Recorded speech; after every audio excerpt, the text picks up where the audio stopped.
Hi friends, in this video we will know about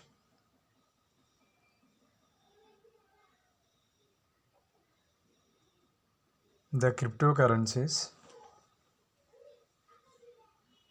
which are I think all of them are being equivalent to Bitcoin.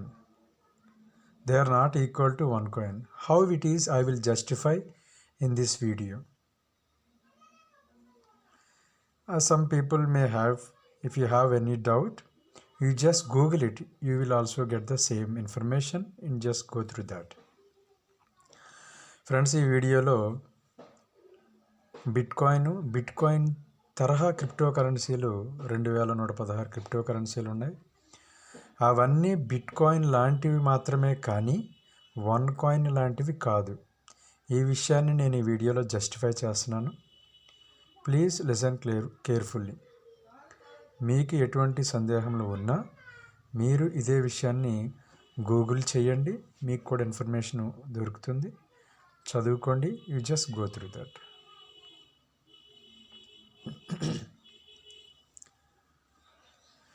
The world of virtual currency is getting very crowded with so-called altcoins.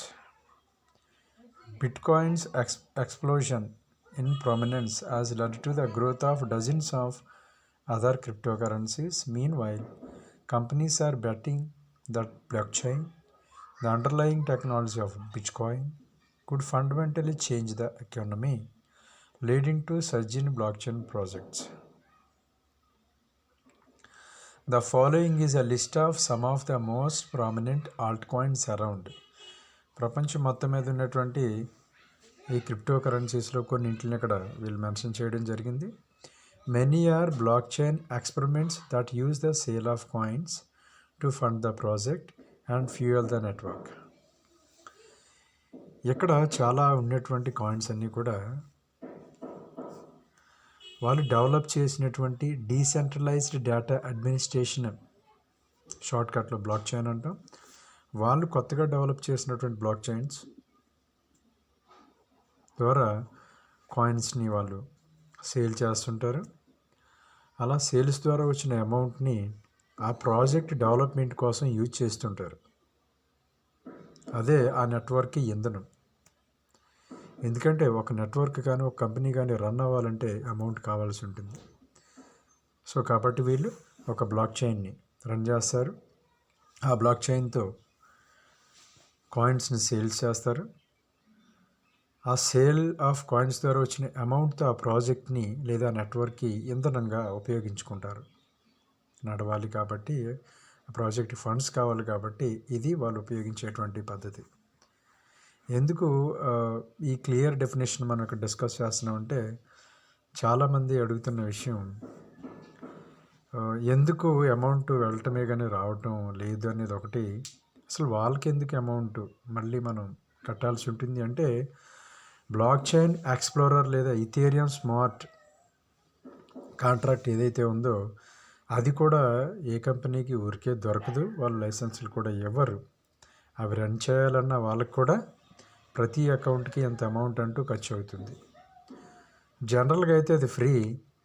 Already June 27వ తారీఖున ఇచ్చినటువంటి దీనికి ఎవరు ప్రాపర్గా respond అవ్వక, phone number కరెక్ట్గా లేకపోవడం వల్ల, email address లేకపోవడం వల్ల, డిఫరెంట్ ప్రొఫైల్స్ ఉండటం వల్ల వాళ్ళు మిస్టేక్ చేశారు. కాబట్టి బ్లాక్ చైన్ స్మార్ట్ కాంట్రాక్ట్లో ఒక అప్లికేషన్ రన్ చేయాలంటే ఖచ్చితంగా అమౌంట్ కట్టాల్సి ఉంటుంది. ఎందుకంటే మనం కూడా ఇథేరియం బ్లాక్ చైన్లో స్మార్ట్ కాంట్రాక్ట్ని మనం పర్చేజ్ చేసి ఆ లైసెన్స్ని వన్ కాయిన్లో రన్ చేస్తున్నాం. ఇప్పుడు వన్ కాయిన్కి కూడా ఇప్పుడు బ్లాక్ చైన్ అనేది ఉంది. అయితే ఏ ప్రాజెక్ట్కైనా మనం జనరల్గా తీసుకోవాలి. Many are block chain experiments that use the sale of coins to fund the project and fuel the network. ఎవరు కంపెనీని స్టార్ట్ చేసినా వాళ్ళు ఒక బ్లాక్ చైన్ తీసుకొస్తారు. ఆ బ్లాక్ చైన్తో రన్ అవుతున్నటువంటి కాయిన్స్ని సేల్ చేస్తారు. సేల్ చేసినప్పుడు ఎవరైతే కొనుక్కుంటారో వాళ్ళు అమౌంట్ పంపిస్తారు. కాబట్టి ఆ అమౌంట్ని ఆ నెట్వర్క్ లేదా ప్రాజెక్ట్ ఫండ్స్గా ఉపయోగించుకుంటారు. కాబట్టి మనం కడుతున్న €40 కానీ €50 కానీ సేల్ ఆఫ్ కాయిన్స్ ద్వారా వచ్చే అమౌంట్ కానీ వాళ్ళ నెట్వర్క్ని ప్రపంచవ్యాప్తంగా డెవలప్ చేసుకోవడానికి ఉపయోగిస్తూ ఉంటారు. ఒక పాయింట్ ఇది. నెక్స్ట్, ఎందుకంటే జనరల్గా ఉండాలి ఏ డెఫినేషన్ అయినా, వన్ కాయిన్ కోసమే కాదు, ఏ ప్రాజెక్ట్ అయినా ఇలాగే ఉంటుంది. Next, you should definitely do your recharge if you intend to buy. ఇక్కడ వన్ కాయిన్కి మిగతా క్రిప్టో కరెన్సీలకి ఉన్న తేడా నేను చెప్పాలని అనుకున్నాను కదా, అది ఇక్కడి నుంచి చూద్దాం. మీరు ఏదైనా ఒక క్రిప్టో కరెన్సీని కొనాలి అనుకుంటే ఫస్ట్ దాని గురించి రీసెర్చ్ చేయాల్సి ఉంటుంది, మీరే పూర్తిగా తెలుసుకోవాల్సి ఉంటుంది. It's also worth noting that buying some of these is not exactly easy. ఇక్కడ చెప్పినటువంటి కొన్ని క్రిప్టో కరెన్సీలు అంత ఈజీ ఏం కాదు. In many cases you will likely need to buy Bitcoin or Ethereum first. One coin కాకుండా, వన్ కాయిన్ అనేది ప్రస్తుతానికి ఎక్స్చేంజ్లో లేదు కాబట్టి, మిగతా ఏ క్రిప్టో కరెన్సీలు ఎక్స్చేంజ్లో ఉన్న మిగతా 2116 క్రిప్టో కరెన్సీలు ఏ క్రిప్టో కరెన్సీని మీరు కొనాలనుకున్నా బిట్కాయిన్ కాకుండా, ఇథీరియం కాకుండా, మీరు ఇథీరియంని కొనాలి అనుకుంటే బిట్కాయిన్ కొనాలి. అలా కాకుండా ఇక్కడ కనిపిస్తున్న జడ్ క్యాష్ని కొనాలి అన్నా ఫస్ట్ బిట్కాయిన్ కొనాలి. అదే ఇక్కడ చెప్తున్నారు చూడండి. Many case you will likely need to buy Bitcoin or Ethereum first. వీటిని మొదట కొన్న తర్వాతే మిగతా క్రిప్టో కరెన్సీలను కొనడానికి వీలుంటుంది.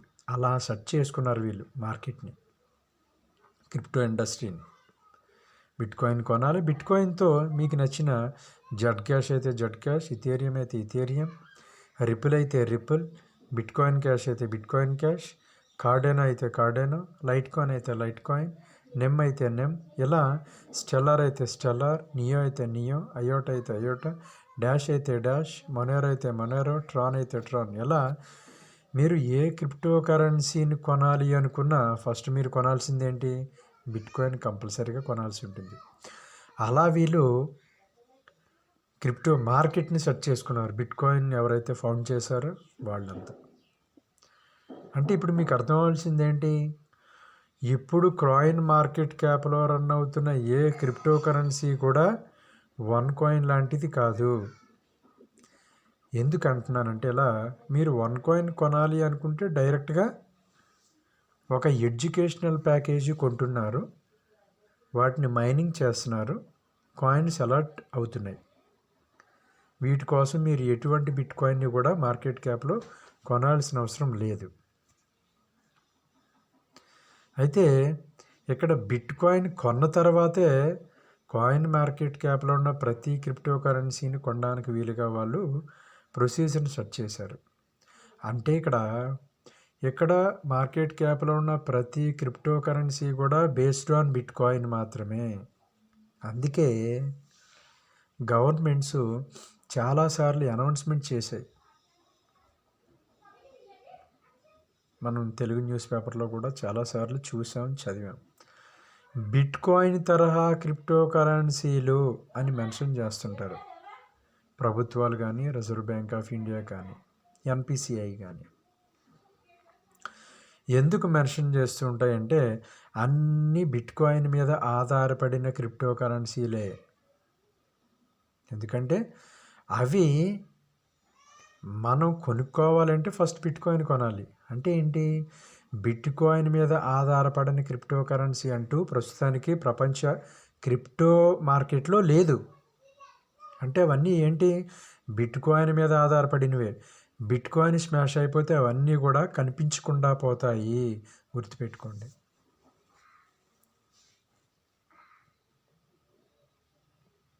అందుకే బిట్ కాయిన్ పేరు చెప్తే మిగతా 2116 క్రిప్టో కరెన్సీల పేరు చెప్పినట్లే.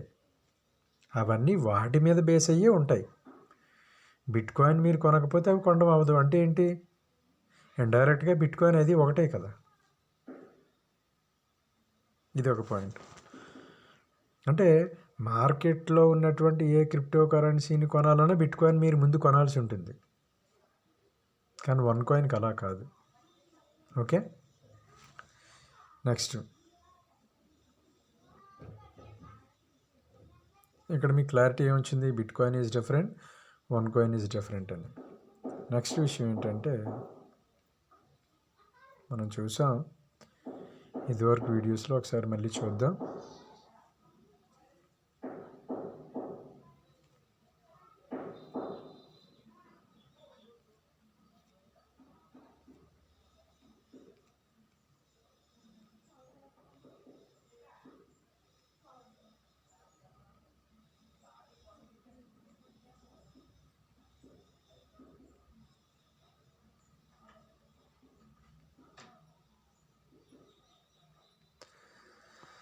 ఇక్కడ చూడండి, వన్ కాయిన్ క్రిప్టో కరెన్సీకి ఉన్నటువంటి ఫీచర్స్ ఏంటి, లక్షణాలు ఏంటి, క్లియర్గా ఉంది ఇక్కడ చూడండి. One coin is the first crypto currency on the internet who implemented the CDD, the KYC, the KYB, the KYCC, AML policy and CFT policy. The rules KYCC enters into force with the 4th AML directive, but it was entered into force since have been long time before on DealShaker platform. అంటే one కాయిన్కి KYC ఉంది, customer due diligence అంటే CDD ఉంది, no your business KYB ఉంది,